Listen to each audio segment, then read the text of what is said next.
Hello and welcome to this video about solving linear equations. The learning target for this lesson is how to solve two-step and multi-step equations. So before we get into that, we're going to kind of go for something kind of epic here. We're going to talk about some vocab, core idea, pro tip, and the process needed to solve equations here. So first we'll talk about the vocab. And the vocab we're going to look at is inverse operations. So inverse operations. Now, inverse operations are opposite operations. And these are key because they help us solve for an unknown quantity. And what opposite operations do is they undo another operation. So like as the name would imply, it's an opposite thing. So, if you're going to the left 3, the opposite is going to the right 3. And so there's a mathematical relationship with opposites and operations. So if we take a look at plus, minus, multiply, and divide, their opposites are going to be minus, plus, divide, and multiply. So these are considered to be inverse operations. They are opposite of each other. Next, core idea. So I'm doing this one in red because it's obviously a pretty big idea. Solving equations can be boiled down to 2 key words: isolate and balance. So one thing I'm going to say a lot when we're talking about solving equations is isolate the variable. And the way you isolate the variable correctly is you have to balance out the equation. And so this is the mantra needed for solving not only linear equations, but pretty much any type of equation. It relies on some variation of this idea of isolating. You're trying to isolate the variables in some way, shape, or form, and you have to balance out the equation to make that happen. So this is a key idea throughout mathematics, isolating and balancing. And then that's going to lead to our little pro tip here, which is something that can help you with isolating and balancing, and that's something I call a mirror line. And so if we have an equation, something like x plus 2 is equal to 4, I like to put a little mirror line right around the equal sign. And the idea is, whatever you do to one side, you have to mirror it and do on the other side. So if you're someone who tends to struggle with organization and kind of seeing things through appropriately, use a mirror line. It's a tool that kind of helps you with that. And then finally, let's talk process. So you want to first of all isolate the variable. That's the goal here. So isolate the variable. But the way you go about isolating the variable is you have to work outside in. So sometimes students get confused when they see something like this. What am I supposed to do first? I see a 3 next to my x, I see an 8 next to the x. Which one am I supposed to do? Well, you're going to work outside in. And so take a look at the 3 and the x.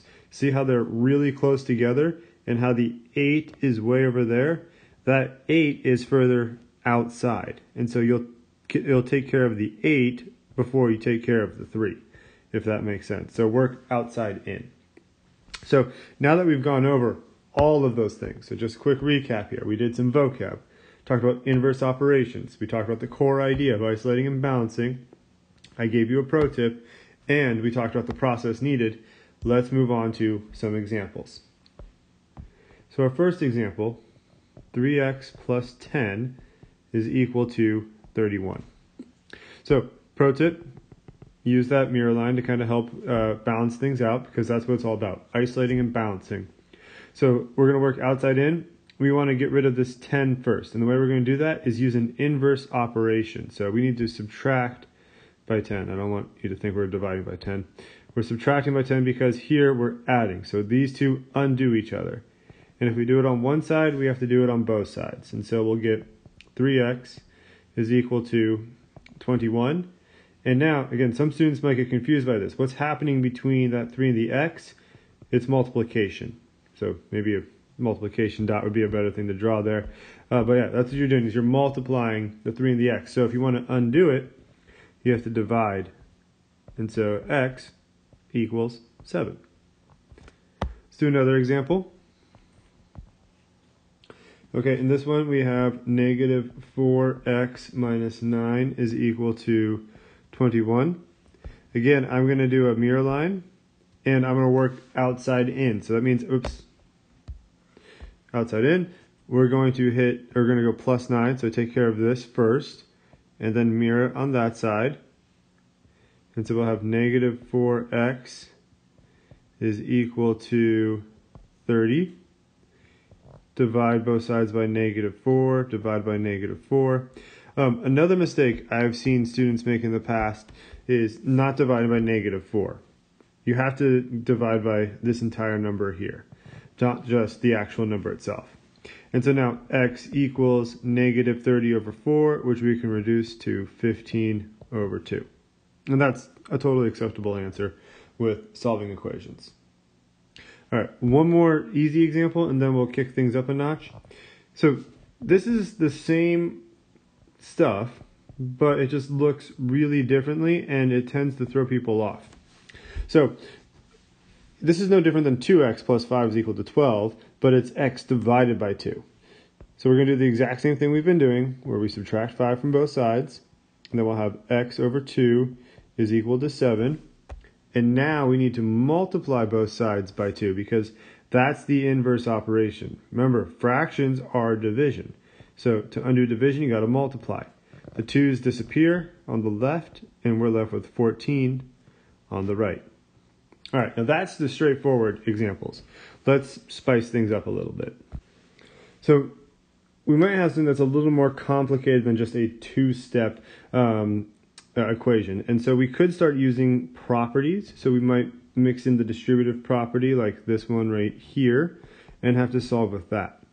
Now, when it comes to using the distributive property, we have two options. Option 1 is to distribute. Option 2, you divide. And the thing is, you have to pick which way you're going to go. So what I'm going to do is do it both ways just to show you how this works. So first, I'll distribute. So I'll get 4x plus 8 is equal to 20. Subtract 8, 4x is equal to 12. Divide by 4.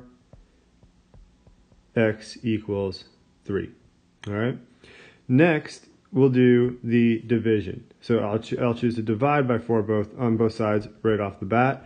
I'm not doing the distribution, and so that goes away, and I'm left with x plus 2 is equal to what is 20 divided by 4? That would be 5. Subtract 2, x equals 3. So you got a couple of options. The whole division option, this works out great if that works out great. If that doesn't work out great, then it might be more trouble than it's worth.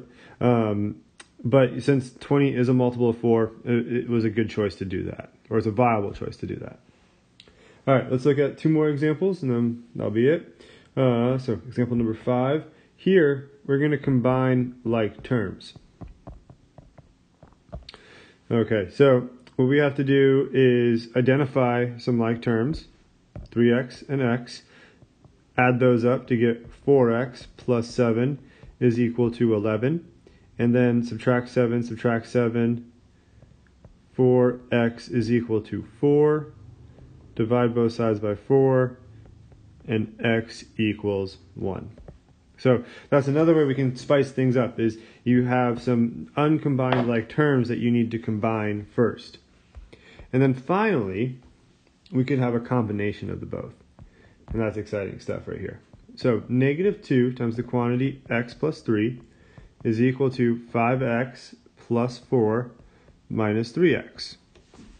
Okay, now here we don't really have that option of dividing by negative 2.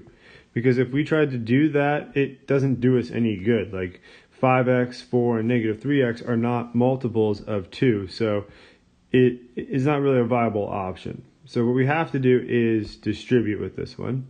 And at the same time, we have to combine some like terms on the other side. So we'll get negative 2x, and then you have to be really careful with that negative sign. Minus 6 is equal to 5 minus 3, 2x plus 4. Now, be careful again. So this is a trick that I may lay for you, or textbooks may put out there for you. I see 2x and 2x, and I'm thinking they're going to cancel each other out. But if I follow the process of subtracting 2x from both sides, I now have 2x minus 2x, which is negative 4x. I add 6 to both sides, and I will get 10. So I can divide by negative 4, divide by negative 4, x equals negative 5 over 2. All right, so that's how we solve equations. It's just all about isolating and balancing, and then all we're doing with the difference between these examples and these examples is we're just making it one step more complicated each time. So if you just kind of figure out how to undo that new step, then it's just something like this again. All right, so good luck, and let me know if you have any questions.